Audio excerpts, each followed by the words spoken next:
Welcome, everybody, to our newest Tuesday night show, 6 o'clock Central Standard Time every Tuesday night. Doug and I will be here with Scott Balby, the Director of Motorsports for Premier Lubricants. The Beer Money Pulling Team has an exciting new partnership with Premier Lubricants, and we're going to do a Tech Talk Tuesday. I have never met anybody that knows oil in and out. I think this guy puts it on his cereal in the morning, Doug, or puts it on his pancakes, and talks about lubrication and what it can do. And we're excited to offer this partnership with the Beer Money Pulling Team. If you scroll across the bottom, we do have a coupon code as well that you can work with Premier Lubricants and us. Doug is the general manager of the Beer Money Pulling Team. He's the one handling this account primarily with Scott Balby, Director of Motorsports at Premier Lubricants. Scott's having a hard time with his computer tonight, so we're trying to get him on the screen here, get this figured out. I think he's logging on right now. So, but yeah, every Tuesday night, 6 o'clock Central Standard Time, we're going to have Tech Talk with Scott Balby. We call him Scotty Too Hotty. It's his nickname we gave him. I think Hope gave it to him. And just talking about Premier Lubricants and, working together with Scott. There he is. That's a still photo. Froze, but got a nice shirt on at least.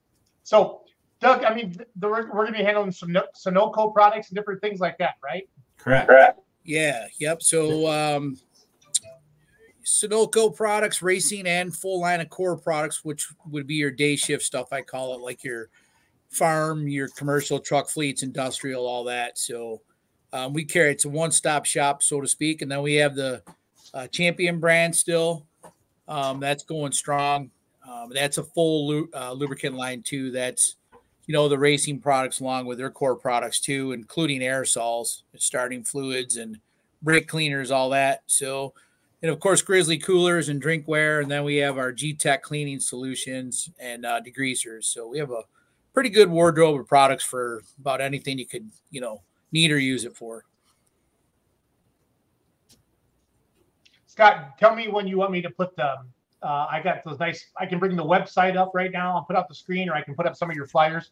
How do you want to handle tonight's show? Yeah, so I think the two things for tonight I'd like to go over is just the fundamentals of lubricants, basically from crude oil, how they make base oil and additives and how it's blended. And then we'll get into the $1 million question I get asked all the time is, racing oil, is it high zinc or does it have high zinc? So we'll talk about the zinc additive for a little bit so everyone has kind of a full understanding of that and what it does. And if anybody has any questions about oil, lubrication ideas, any questions like that, please type them in. This is just a real open forum talking about, again, our new partnership with Premier Lubricants, but more importantly, just learning about oil. And I have a lot to learn as well about all this stuff. So I'm excited to get a little bit of education every Tuesday night. So we're getting every Tuesday night, 6 o'clock. Then you'll be able to listen to this on our audio podcast as well under the Let's Grow Pulling tab on later in the week on iTunes or Spotify. So I'm going to share my screen here quick. First thing that we have up is a flyer. Let's see here. Bring this up right here. Diesel engine oil versus racing oil for pulling trucks and tractors. I got that up on the screen right now, Scott. Let me do a little adjusting on my. There we go. Yeah, so one of the big things is, and I apologize, we're having some technical with the cameras and stuff. Can everyone hear me still okay?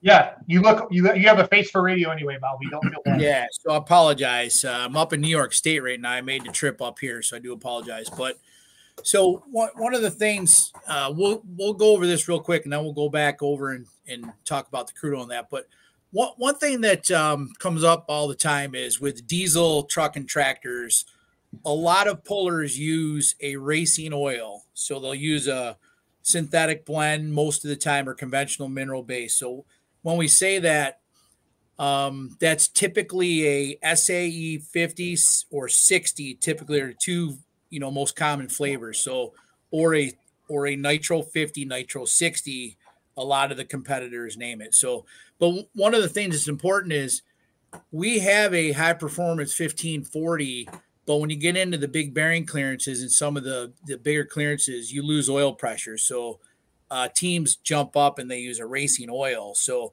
one of the important things is they can get away with it and it's not wrong, but racing oil doesn't have dispersants and detergents in there. So what happens is you get clotting, and then when you start getting clotting from soot and some of the fuel dilution, that becomes abrasive. So that's why a lot of the teams, they're doing these 1 to 4 hooks. They're doing oil changes. It's important because that when that gets abrasive, that can do some premature wear on everything internally. So, but not saying it's wrong. A lot of them do it. Sunoco offers a 2050 diesel oil. That's a CH4 spec. That's the old school, just hardcore high zinc in there. So that's a great selection for truck and tractor pulling for the diesel guys.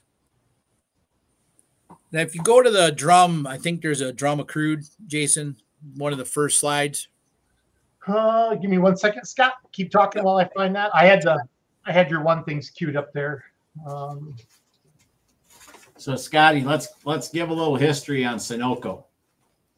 Yeah, so Sunoco's been in business for well over 100, almost 150 years. So it was Sun Oil Company. They're Ohio and Pennsylvania based. So in the 90s, they rebranded. So they turned Sun Oil Company into Sunoco. So it's basically Sun Oil Company, just shortened up.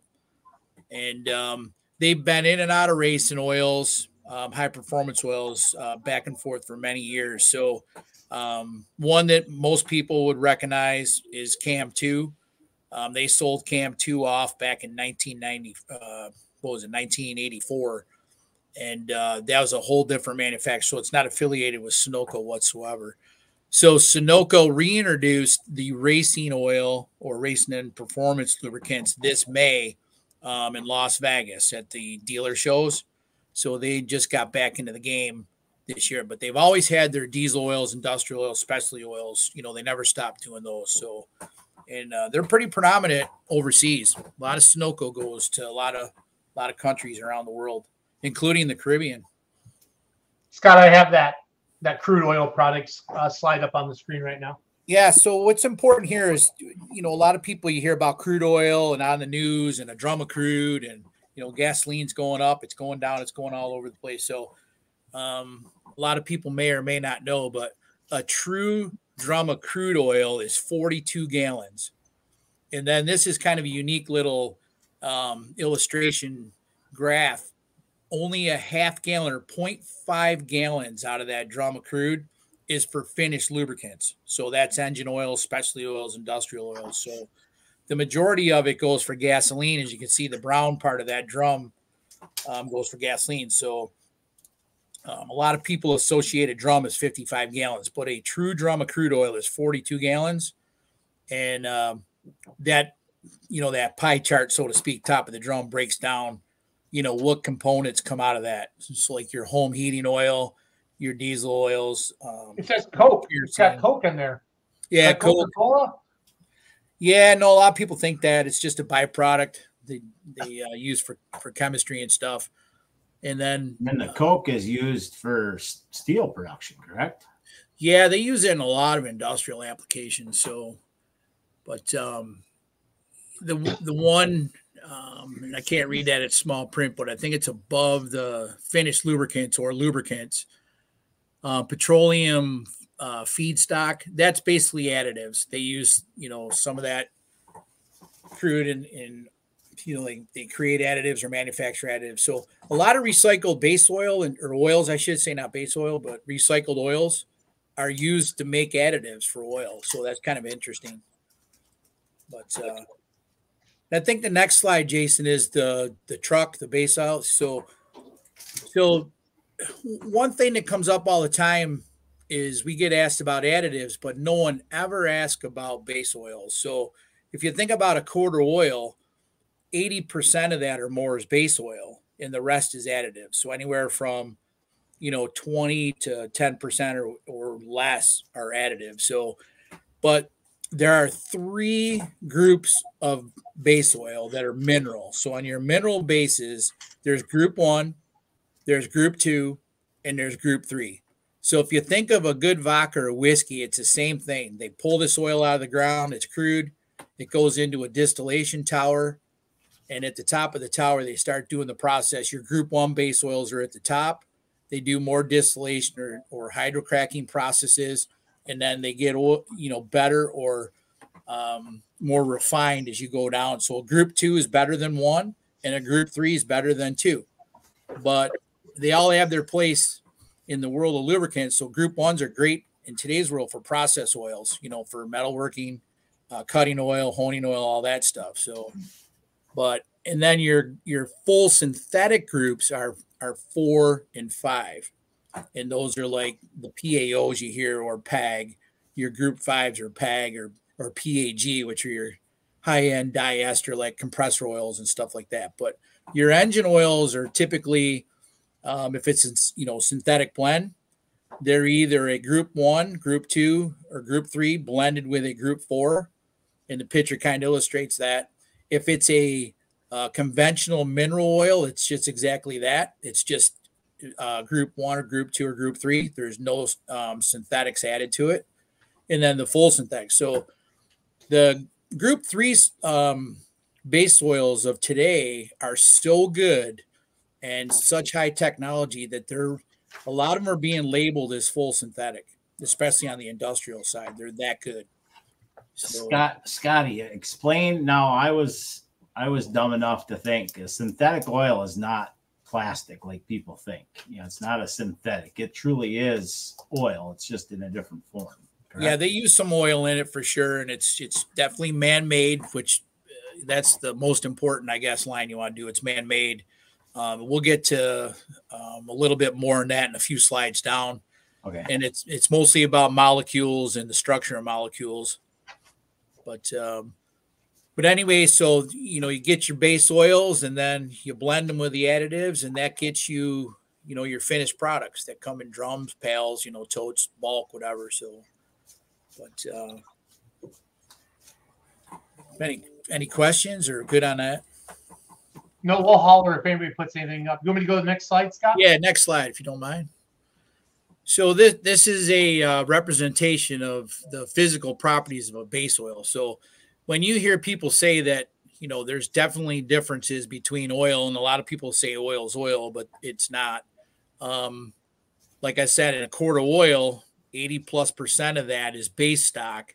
So the base stock properties are super critical for the quality or performance of the oil. So this slide kind of generally illustrates, the characteristics of a good base oil.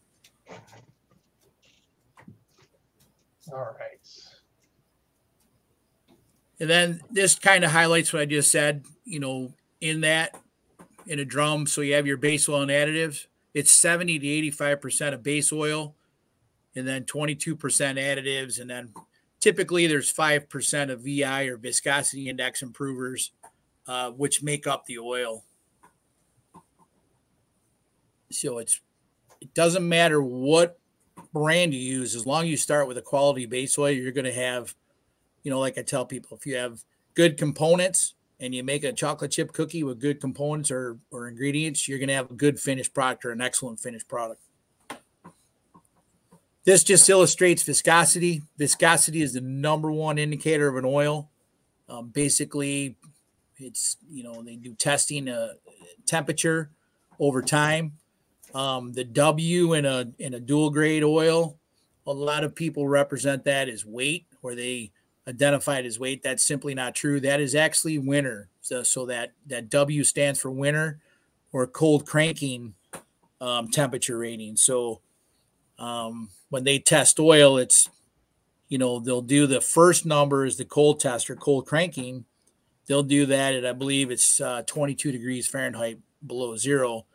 And then when they do the hot test, or the second number, which makes the viscosity grade, that is at 212 or 212 Fahrenheit. So, and it's based over time or flow. So that's how they measure the oil's viscosity.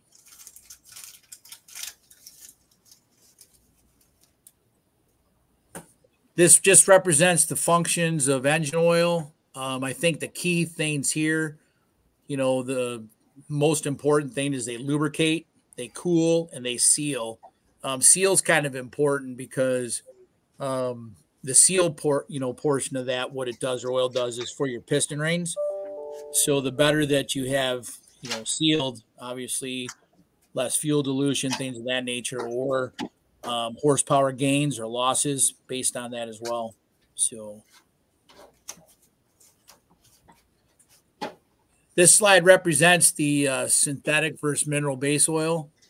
So basically, an easy way, and I like to make it simplified because all the big chemistry terms no one remembers, including myself. But if you were to look at a synthetic oil versus a mineral-based oil, synthetic oil molecules are uniform. They're all the same. So what it does, or oil does, is for your piston rings. So the better that you have mineral-based oil, synthetic oil molecules are uniform. They're all the same. So what it does, or oil does, is for your piston rings. So the better that you have mineral-based oil, synthetic oil molecules are uniform. They're all the same. So what it does, or oil does, is for your piston rings. So the better that you have. I lost you guys there. Are you back? Yep. There. Sorry about that. So if you were to take the balls from a ball crawl and they were all the same size and threw them in your living room and rolled across them, you would go across them uniformly even. So that'd be like representing synthetic oil molecules. If you were to look at the mineral-based molecules, they're all different sizes or different chains. So there's a carbon and hydrogen chain. So do the same thing. Take a whole bunch of different balls, different sizes and variation, throw them in your living room, roll across. You're going to kind of, ripple across them. So that's a good kind of representation of the difference of the molecules.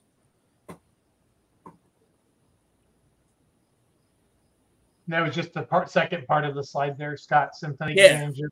Yeah. So synthetic oils, there's a lot of like old school guys around that, still think that synthetic oils is, snake oil are not as good. So, but synthetic oil advantages, I mean, they're so much better, not only for heat and longevity, but some of the advantages are the wear, superior wear control compared to that. In friction control, the thermal stability is a lot better with synthetic oils. Aging characteristics, that's just oil drain intervals. They last longer. You hear people say, oh, I get 7,000 miles out of my synthetic oil instead of the old school, 3,000.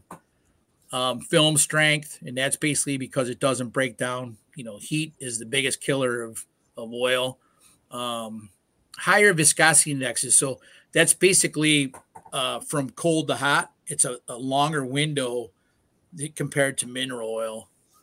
And then detergency levels, you can get a lot of detergent in these synthetic oils, which is, good more so for passenger car motor oil because there's not a lot of detergent in racing oil. And then, the fuel economy benefits, the power output, cleaner engine surfaces, longer life. Those are all kind of the DNA of full synthetics.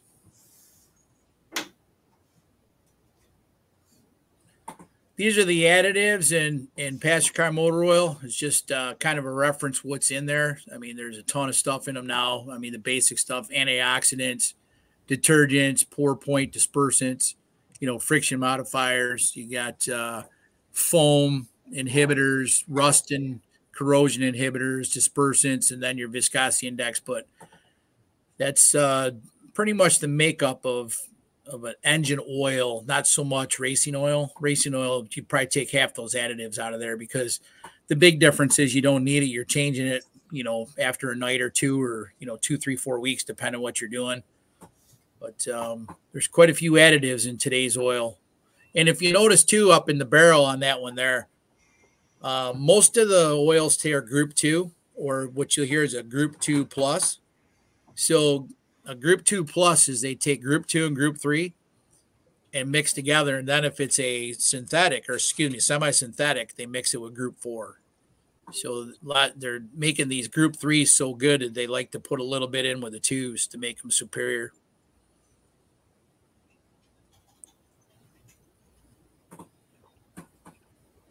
Anti-wear additives, Scott? Yeah, so the anti-wear, can you blow that one up a little bit more, Jason? Yep. Yeah, so the anti-wear additives, basically what it says, they reduce wear.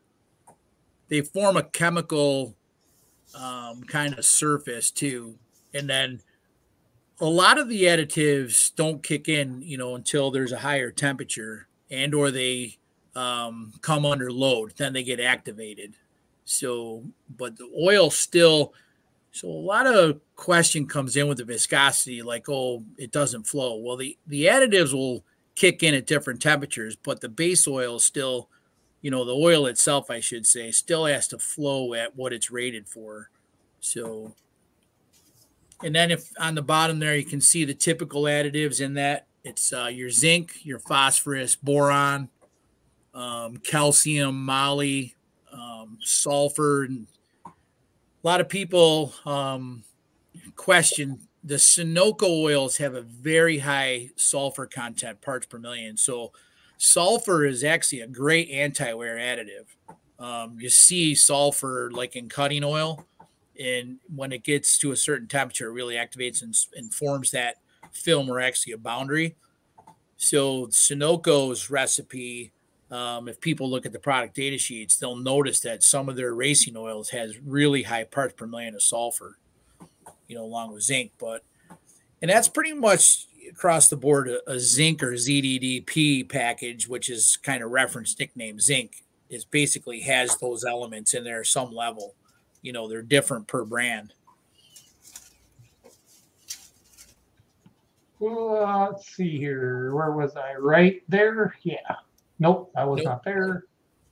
Anti-wear. I gotta go on a different side there. Sorry. Should be maybe some zinc.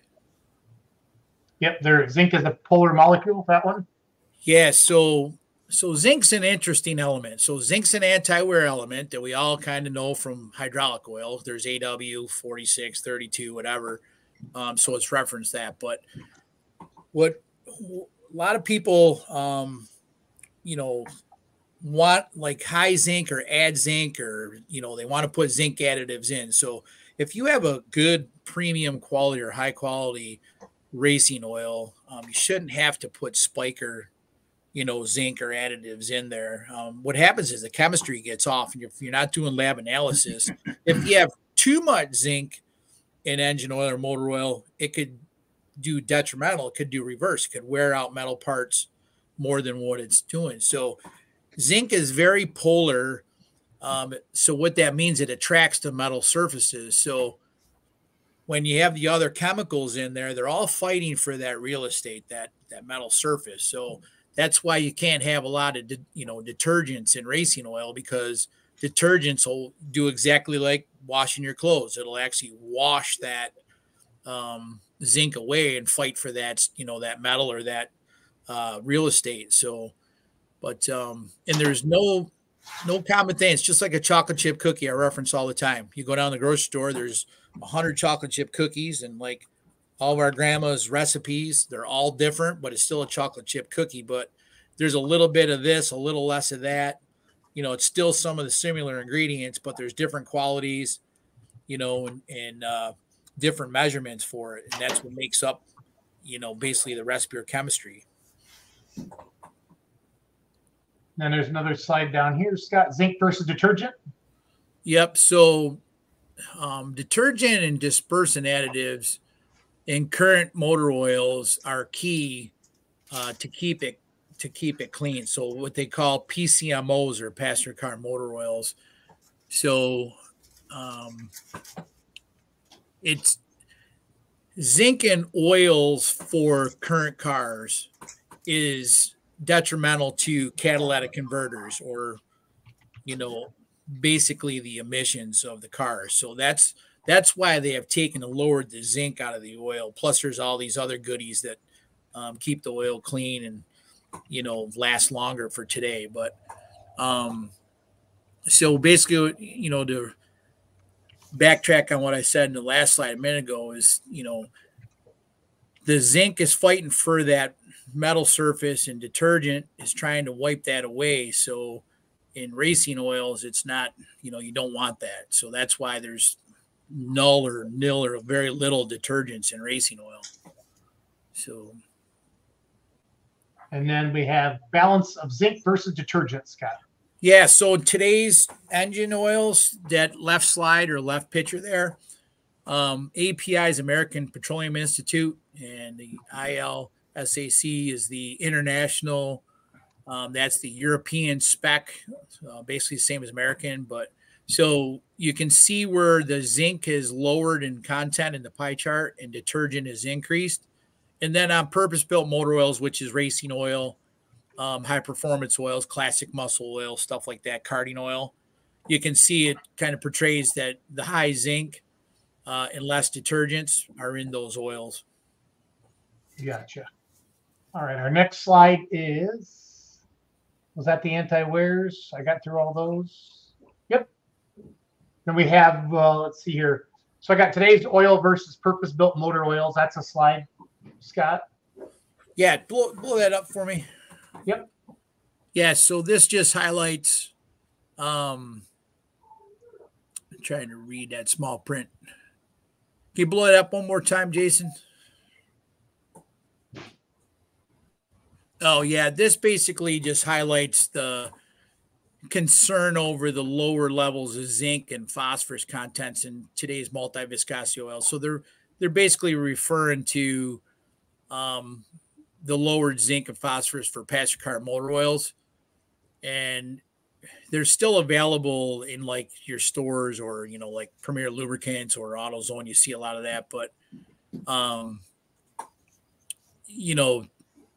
a lot of the stuff on the road is different than, the track as far as backward compatible. And I think that's just what they were trying to highlight here was basically the point I think they're trying to pull across, or I guess the point is the new engine motor oils, passenger car motor oils have really very low zinc and phosphorus in it. And again, that's basically for catalytic converters because it just ruins them. So that's why they did away with it. Makes sense. And zinc, zinc too. A lot of people ask too around the tracks and stuff about zinc. So Castrol was actually the first motor oil company to introduce zinc into motor oil and engine oil. So there's a lot of questioner, thought that either, Kendall did it or, Valvoline or some other one. It was actually Castrol that introduced it to motor oil. Gotcha. We did that one already. Let me see. I'm just trying to find everything. Detergent, balance. Did we do balance of zinc versus detergent? No, we haven't done this one yet, Scott. Yeah, that's just a picture represents, the wear. Basically zinc and that zinc package basically help with flat tappet and the cams. There's such extreme pressure on those, valve springs and that it put that layer, the zinc package puts that boundary film strength layer on there. So this basically represents what we've been talking about, the balance and versus detergent. You don't get that. So these newer engines and cars on the street, with roller cams and different setups, they don't need that high zinc or that high anti-wear package in there. Right. So it just kind of represents that. And then engines are designed differently, that slide?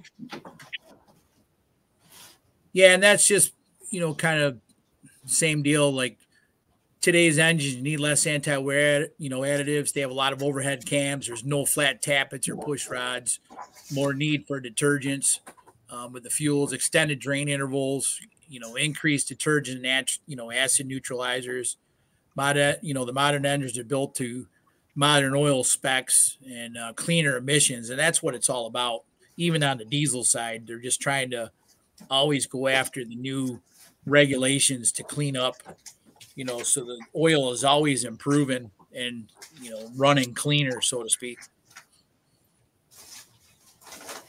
Let's see here. That was that one. And here is the, so the one question, number one question for racing oil, does it have high zinc? Racers and motorsports enthusiasts reference racing oil with high zinc. I know you wanted to touch on that today. Yeah. So whenever we get someone approach us about racing oil or ask about racing oil, it's the first question they ask, does it have high zinc? And I always ask them, what do you consider high zinc? So, high zinc, well, all race oil has high zinc, so to speak, or a higher content of zinc. So you could have 1,300 parts per million of zinc all the way up to 3,000 or 3,500 parts per million zinc. It doesn't mean that if you have more zinc that it's a better oil or better performing oil. It depends on application, but a lot of people, kind of reflect it. Racing oil is okay. I didn't blow my engine up and it's got high zinc. And I think there's a big gray area with racing oils or oils in general that, people are misunderstood about it or understand it.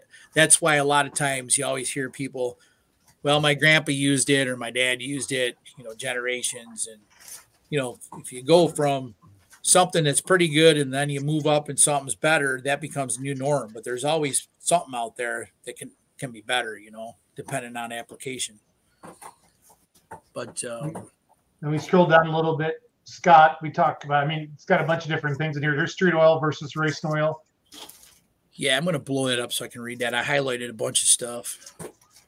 I can, you want me to stop at the highlights, bud?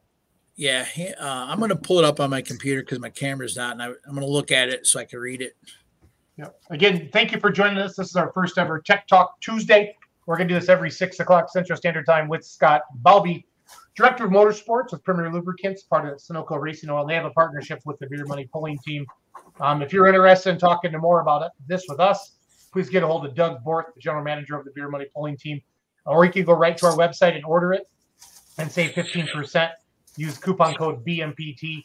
It's scrolling across the bottom of the show. But the idea is Scott's going to come on here on Tuesday nights. We're going to talk about a couple products and how to make your engine last longer and without breaking the bank, basically.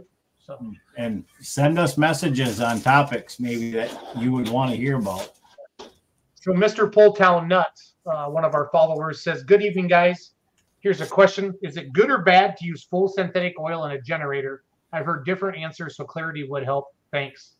And don't put any Busch Light in your generator, Mr. Pulltown Nut.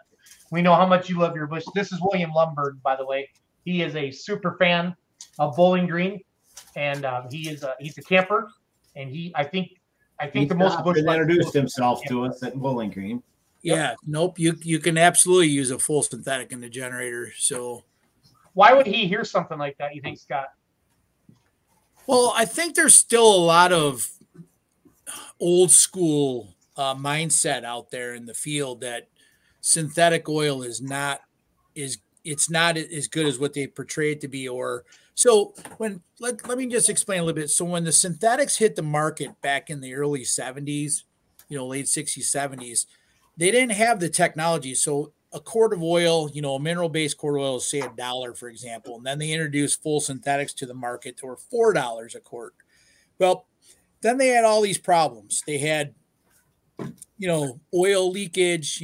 People had oil on the ground. They had seals that broke apart. They had, gaskets that would shrink and come apart because they didn't have the technology of the additives back then. In today's world, and we're going fast forward in another 5 or 10 years, probably 90% of the oils that'll be available will be full synthetic because they're that good. So the technology has changed, but I think some of the mindset is that, well, you're just paying a lot of money for nothing. If you go over to compressors where it's very harsh environment and hot, where there's heat. So there's, a few things that kill oil no matter what application. Heat is number one. Heat will break down oil and break additives down. Of course, water is a naughty one too, but if you have water, you got serious problems. But heat is the number one killer of oil. So when you get into full synthetics, the way they're made and the way the chains are, they can handle heat a lot better. So, pick on lawn and garden stuff like weed eaters. You can get a, mineral-based oil for that. You can get a full synthetic to put in there. You can get a, synthetic blend. None of them are the wrong answer. It just depends how often you change your oil. Do you extend it? Do you forget about it? Most oil generally is good in the interim in today's world. It's just, how are you using it? Are you in a hot environment down in Texas? Are you up north? Things of that nature. So, well, this comment right here, Scotty, in theory, in a mineral-based oil with the molecule sizes being different, that would affect the oil getting past the rings, where a synthetic, where they're uniform, you should make a better seal, correct? Well, I understand the thought there, but it's so if you get a rating, so your oil is rated. So let's say it's a straight, well, let's say it's a 1030. So it's a 1030 viscosity grade, okay? So you can get 1030 in a synthetic blend and a full synthetic. So it doesn't mean that one's better than the other is going to seal. It still has to have the same spec in the same viscosity grade.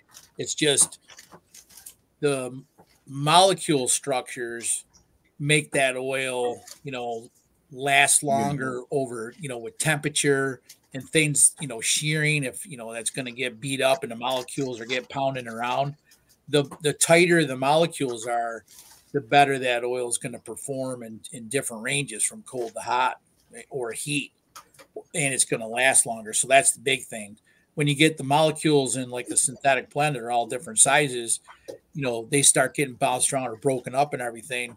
It just doesn't last as long, but it won't have blow by the rings or anything because they are the same, apples to apple viscosity, grade oil, if that makes sense. Doug, can you read that comment? He says, thanks for the info. I'll use some full synthetic now. If it says SAE 30W, is it bad to use multi-weight, like i.e. a 5W30 or a 10W30? Well, so the short answer is always go to the OEM owner's manual for what they call out for that, because they put the oil specs in there based on how that was built. So typically when you see a SAE 30, that's very common for like your lawnmower oils, your 4-stroke lawnmower oils and stuff like that. So that was a common oil back in the day for a lot of things, hydraulic oil, engine oils, all that. I think Mr. Pulltown Nut should go to the Beer Money Pulling Team website, Doug, and order his oil through us and save 15%. Don't you? That's correct. We'd like that. We'd like that a lot, William. So getting back to the zinc or ZDDP, which, so here's the thing, we want to make this tomato soup and grilled cheese because some of these big words, even the best of the best don't remember this stuff, right? So it's zinc dialky dithophosphate is what ZDDP represents. So everyone shortens it to zinc. So that, that's basically the additives that represent zinc. And again, it's incompatible with catalytic converters and emission controls for today's newer cars and trucks. That's why they took the zinc out of the oils. So, but scrolling down there, Jason, I highlighted it says anti-wear additives come in many different formulations, with each major additive supplier offering multiple versions of differing efficiency and molecular structure. And that's Mr. Baker from Royal Purple. So what he's saying there is like we'll refer to that chocolate chip cookie recipe. So if you take 10 brands of racing oil, you're going to get 10 different chemistries. And we're not saying one or the other is wrong or indifferent. It's just they came up with their formulation that, they introduce a consumer that they think is better than the next. It just like anything in life, campers, boats, cars, trucks, whatever, there's a entry level or a lower, grade or conventional, and then there's good, better, best, and premium. There's the same thing in oil. There's premium oils compared to just conventional oils. So, but the chart from Joe Gibbs Racing is a good illustration. We can get this out to whoever wants a copy. So the modern engine setup is low RPM, low load, less need for anti-wear additives. Like I say, they run overhead cams. There's no flat tappets or push rods. So, that hence is the less need for anti-wear additives. EGR valves are in some of these things, so they need more detergents. Extended drain intervals because increased detergents and acid neutralizers. And then the race engine setup is high RPM, typically high load, So you need more friction modifier. They typically run a flat tappet cams and push rods, so they need that zinc anti-wear package. Excuse me. And then the important thing there is the short train intervals. So without the EGR valves, they don't need the detergents and stuff for that. But the key point there is the short train intervals. Very few race teams and pullers, run their oil extended. I mean, there's some guys now with the alky, trucks and tractors that try to burn off the alcohol, which that's fine, and extend it. But oil is a very cheap piece of mind for the cost of these engines in today's motorsports. So moving down, I just highlighted, if a lot of people don't know, the API, that's the American Petroleum Institute. They are the ones that have the Society of Automotive Engineers. They make the specs for the automakers. The European equivalent to that is the International Lubricant Standardization and Approval Committee. That's the ILSAC. They do that for the European auto industry. The next little box here put in there is in another Joe Gibbs, because Lake Speed Jr. Did a lot of this stuff back in the day. Lake Speed's one of the best in the business with oil, and he's over to Total Seal now, so we got to give kudos to Lake. He's awesome with lubricants and knowledge. But this basically represents, the zinc package as film strength, and boundary lubricants. As load increases in temperature, it kind of reflects that. Any questions on the zinc or anything, or we're good? I don't think we've got any more. I haven't seen more questions. Nope. So the important part about the zinc that's out of that little. Hold on. I'll order a beer money if every $100 spent I get it. Yes, Mr. Fulltown. Absolutely. Here are the stickers right here, buddy. We will hook you up. Free stickers. Doug, we should do that anyway, honestly. Right. Let's get some stickers, beer money stickers with every order. I'll take a couple. So, is too much zinc bad? Too much zinc can be bad because it's an anti-wear. I mean, that's why you have to have these other additives in there, because zinc alone would just wear out metal. So I'm not saying that, these guys that put these zinc ad packs in and everything, but it's just like going to a party and you have 3 different people making your Jack and Coke. It's not going to be the same. So when you talk about oil, when you talk about the major brands, minor brands, the mom and pop blenders and different competitors, is consistency. It's very consistent where the base oils come from, very consistent where the additives come from, and then the blending process. And then, of course, quality control is crucial, like the beginning of the run, middle of the run, and then the last, container of the run. They do lab analysis right internally before those products get approved for, to be shipped. So, so moving along there. So the one notable I put, as load increases, the zinc provides the boundary lubricant. So that's the key point out of that. And then by itself, the element zinc provides absolutely no benefit in engine oil. So I kind of answered that question, Jason, a minute ago. Yeah. So, other than that, I mean, there's hundreds of different, ZDDP or zinc packages at every level and quality of, performance from, oil manufacturer to oil manufacturer. So, one thing too, it's important to know is when there's like additives and then add packs or additive packages. So there's some, brands that get their additives already blended and they get them in a drum or a tote or bulk. Most of the higher end manufacturers will get their additives individually, just like they're going to make a cake. And then they'll, do the proportions or the, make the recipe on that. So that's the difference between buying additives and an additive package, for the blender formula, formulators. Yep. Hey Scott, so I need to wrap this up. Our first hour has gone pretty strong here. I got do another show at 7. So like Doug said earlier, we want this to be educational for everybody. We're not trying to sell something, we're trying to provide value. And I really, really mean that. So if you have topics, Scott is legit like passionate about this and knows what he's talking about. So we're gonna throw one more question up there, Scott, and then I'm gonna wrap it up here, okay? Okay. Does the extended life oil filter really safe to use? Example, if the oil says should be changed 5,000 miles with a regular filter and the extended says it can go to 15, should it really go to 15K city highway mix? So it's broken up a little bit. You're saying the filter or the oil?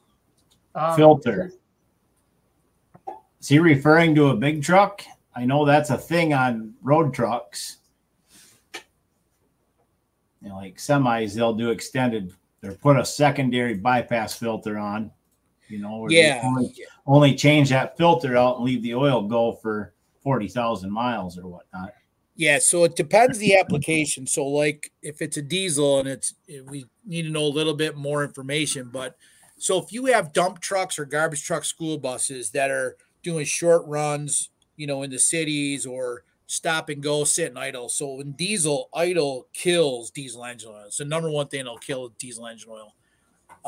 You know, those guys should do oil drain intervals, you know, probably no more than 15,000 miles. And maybe the filter in between that, if it's a harsh, you know, like you're a landfill or, you know, dump trucks back in pits and everything. But, you know, I have over the road trucks that I have at 75,000 mile oil drain intervals. So let me say that again. Over the road trucks, 75,000 mile oil drain intervals, but they are doing filter changes in between that at sporadic times. But that's how good some of the new quality oils are. And diesel is the most harsh, robust of anything that beats oil up. You know, on the road, you know, off-road, pulling, you know, especially in the pulling truck and tractor pulling world. I mean, they just beat the hell out of the oil. So, but if we can get some more information, anybody, just a little more detail, you know. Yeah, he said not heavy duty daily drivers, not gas cars and trucks. Yep. It's gas. Yes. And so, someone said the oil can go 15,000 miles. That's what he's asking. An extended use. Yes. Yeah, I would have to look at that, the brand. So I will answer that if you guys get me the information. Okay. That's the thing. What are we going to talk about next week, Scotty? So if anyone wants to pick a subject, you know, they could do that, or we'll kind of slim this down a little bit so it's a little shorter written. I do apologize tonight for this. No, it's our first one. Don't feel bad. It's all good. Yeah. So, but you know, we could, you know, some topics we could do is either starting fluid. You know, that's a big thing in the pulling world. We can do diesel engine oil and, you know, TBN, total base number, and your TAN, your total acid number. Explain a little bit about how diesel oil gets acidic quickly and why and what that does. So we have a lot of topics we can talk about. Let's pick that for next week's topic. Okay. Yep. We'll do the diesel engine oil. We'll pick that apart a little bit. Sounds like Joey Z says, I came in a little late, but I thought it was great. Hey, I like how you're riding there, Joey Z. He's watching on YouTube. But every Tuesday night, 6 o'clock Central, 7 o'clock Eastern, we're going to do Tech Talk with Director of Motorsports Scott Balby from Premier Lubricants with Sunoco Racing Oil. So thank you for watching tonight. I'm going to switch over. I got Outlawed live starting here in a few minutes. We'll be live on Facebook and YouTube again.